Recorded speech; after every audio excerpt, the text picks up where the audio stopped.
Assalamualaikum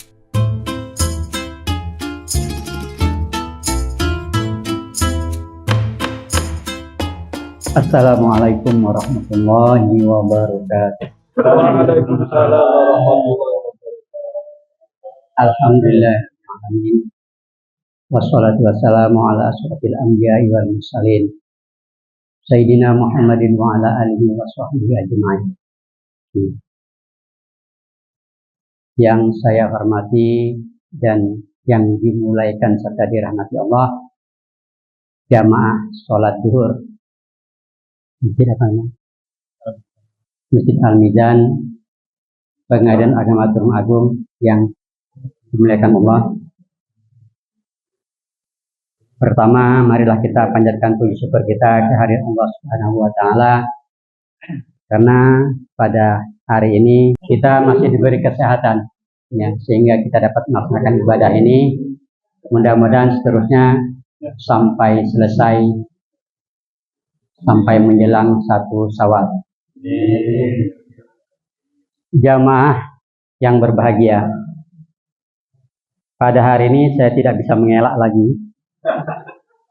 Kalau kemarin ada alasan karena sidang, banyak juga sidangnya, selesai sampai hampir jam 12:30 atau jam 1-an. Jadi tadi hari ini juga saya mau keluar sebentar, tapi ditahan Pak Wakil. Nah, kenapa saya demikian? Nah, karena saya merasa saya bukan ulama, melainkan ubar. Ya. Jadi tidak sama seperti apa yang Bapak Ibu dengar, lihat di layar-layar monitor TV ya, yang banyak disiarkan. Tinggal milih saja mau yang menu apa. Baiklah, karena ini sudah suatu tugas ya, untuk melepaskan kewajiban, saya akan sampaikan saya dapat apa yang saya sampaikan.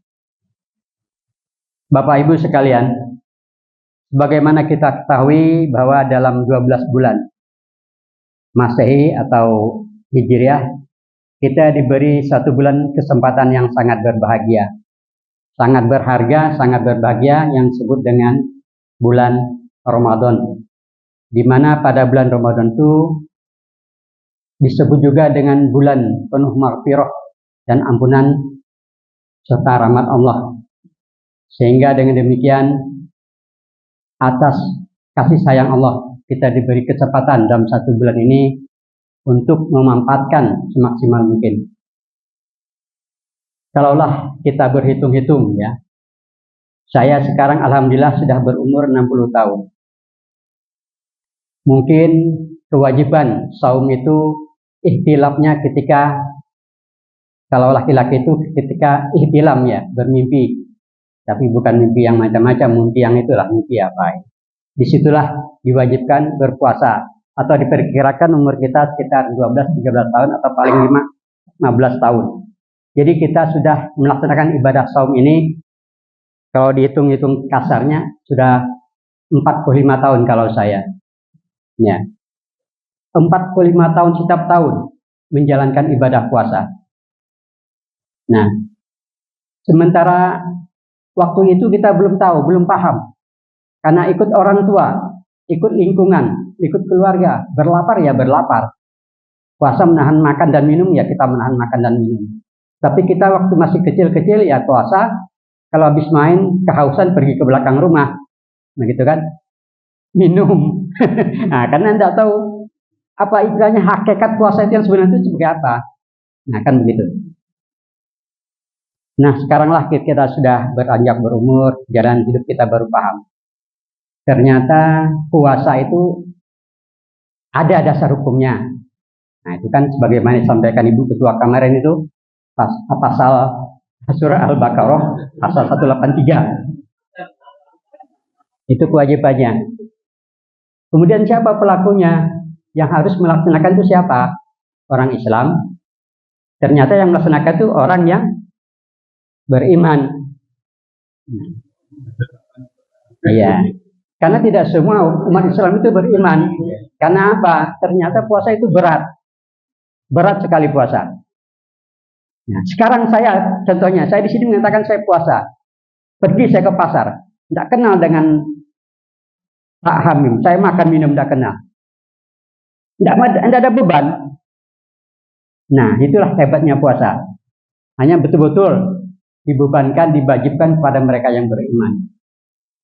Tidak semua, karena saking beratnya ibadah puasa. Sekarang sasarannya puasa itu apa sasarannya? Ternyata saya setelah kuliah ini baru paham. Ternyata sasarannya itu untuk membentengi nafsu. Sekarang kita lihat lagi, nafsu itu rupanya nafsu bisa menjadikan orang itu mulia. Sebaliknya nafsu itu bisa menjadikan orang lebih jelek, lebih bawah lagi derajatnya sama dengan hewan. Ternyata nafsu yang mau digembleng. Nah, kalau kita lihat nafsu yang ada pada kita aja, yang pada diri kita masing-masing. Nafsu yang letaknya ukurannya ada di bawah, pusat ke bawah, dan nafsu pusat ke atas, kan begitu. Nah, kalau Pak Muqaddar, nafsu yang dari pusat ke bawah itu nafsu apa yang nafsu syahwat ya. Nah, itu. Kemudian yang nafsu yang letaknya di pusat ke atas, ya mata menahan penglihatan, nafsu menahan ada mulut, menahan omongan, ucapan, telinga menahan pendengaran, apalagi perut menahan makanan-makanan yang tidak baik.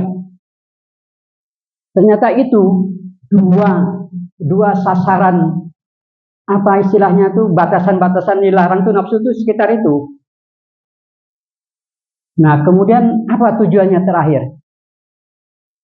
Yang menjadikan kita semoga mudah-mudahan la'allakum tattaqun. Semoga mudah-mudahan engkau menjadi orang yang takwa. Nah, kalau kata-kata mudah-mudahan itu maksudnya gampang aman. Kalau betul puasanya selamat jadi orang takwa. Kalau tidak betul puasanya ya hanya menahan lapar dan dahaga saja, kan begitu. Nah, banyak orang yang berpuasa hanya menahan lapar dan dahaga saja. Itu Pak Agus tahu itu ayatnya. Saya lupa lagi. Saya diajarkan kemarin, kamin so'imin katanya. Banyak orang yang berpuasa. Lupa lagi saya. Itu katanya. Jadi itu sasaran akhirnya kita melaksanakan ibadah puasa. Nah, kalau 3-4 hal ini kita pahami, ya insya Allah kita dapat setidaknya setelah menjalankan ibadah puasa selama 1 bulan, ada sedikit perubahan lah. Yang sebelumnya, cuma saya khawatir juga. Saya hanya bisa mengatakan, tapi saya sendiri tidak bisa melaksanakan. Itu saya khawatir juga saya. Bahaya itu. Ya. Bapak Ibu sekalian yang saya hormati, ya. Jadi dengan adanya 1 bulan dalam 12 bulan ini kita diberikan kesempatan berharga untuk merubah, melatih, ya, menahan diri. Semoga menjadi orang yang takwa, ya. Ini suatu kesempatan besar bagi kita. Kesempatan karena banyak di antara saudara-saudara kita yang telah pergi meninggalkan kita sebelum sempat menjalankan ibadah puasa, atau ada sahabat kita yang masih terbaring sakit, tidak sempat melaksanakan saum. Nah, ini perlu kita syukuri dan kita manfaatkan dengan baik dengan adanya datang bulan Ramadan ini.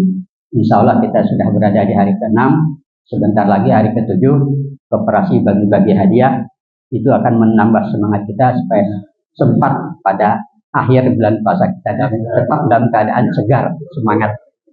Nah, mungkin itu saja yang saya sampaikan. Mohon maaf atas kekurangannya. Saya akhiri wabillahi taufiq wal hidayah. Assalamualaikum warahmatullahi wabarakatuh.